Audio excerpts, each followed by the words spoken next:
Welcome to the GameRamble review for the House of the Dead remake. My name is Darkcloud. The TLDR for the House of the Dead remake game gets a score of 6.7 out of 10. The House of the Dead remake sees the return of the original Sega classic rail shooter with some brand new visuals. The game looks better than ever, but it is still a very short-lived experience.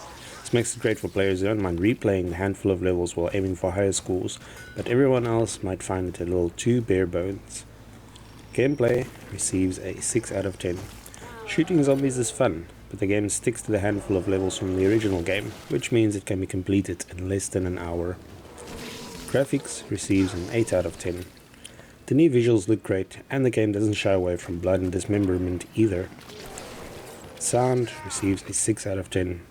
The voice acting and sound effects are authentic, but the remake lacks the soundtrack from the original. Now on to the full review. The House of the Dead originally burst onto the arcade scene in 1996, during a time when players couldn't get enough of both light gun shooters and zombies. It cast players in the roles of AMS agents Thomas Rogan and G, who are tasked with taking down the undead monstrosities created by Dr. Kyrian.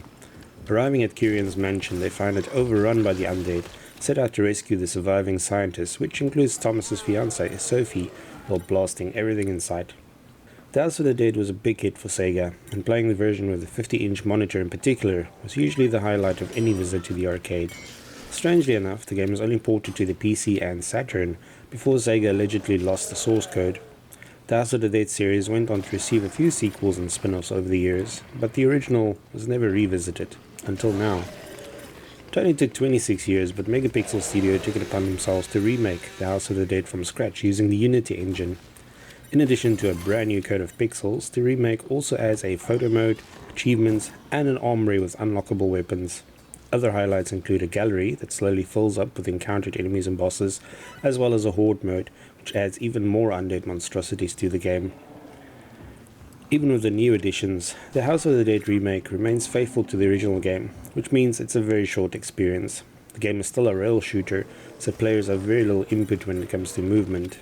Instead, the focus is on shooting the enemies that pop up as quickly as possible. It's a nice selection of foes, and each of them has their own movement and mannerisms to deal with. As with the original, players can still shoot off limbs, but even a headshot might not be enough to stop some enemies dead in their tracks. Players can't just shoot indiscriminately either, as the scientists who are trapped in the mansion also pop up occasionally. Saving them from monsters is not only good for score boosts, but players who manage to keep them all alive are rewarded with the armory. Here they'll find new weapons that can completely break the game, but definitely makes the horde mode a lot more fun. Visually, the House of the Dead remake looks great, and apart from the occasional monster that looks a bit goofy in high definition, your enemies look a lot more menacing than in the original. Megapixel Studio added some nice lighting effects to the game, which is great for some of the dark and gloomy areas. The arcade version was notorious for its blood and dismemberment, but this remake takes it to a whole new level. In addition to shooting enemies to bits while they gush rivers of blood, the game also features some new ragdoll animations.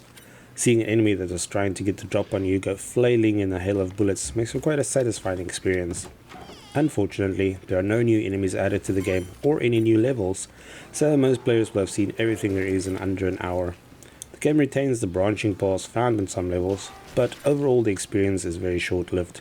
I'd also have liked to see a copy of the original game as an extra, purely for nostalgic reasons, but unfortunately this was not possible. The inclusion of the photo mode is welcome though, as it allows players to pause the action, mess around with the zoom or filters before taking a screenshot. Since the release of the original game, light guns have fallen out of favour, and for this remake players will have to be content with using either a mouse or a controller. The game also supports gyro aiming, so owners of the Steam controller can make use of that for a different experience. Although the game was originally designed to suck up as many quarters as possible, the developers of the remake decided to be a little more lenient with players. Along with multiple difficulty settings, the game also provides players with enough continues to get through the 4 levels without too much trouble. Should players run out of continues, they can sacrifice some of their score for more. This is even easier to do when choosing the modern scoring setting instead of the classic one, as it's much more generous with points.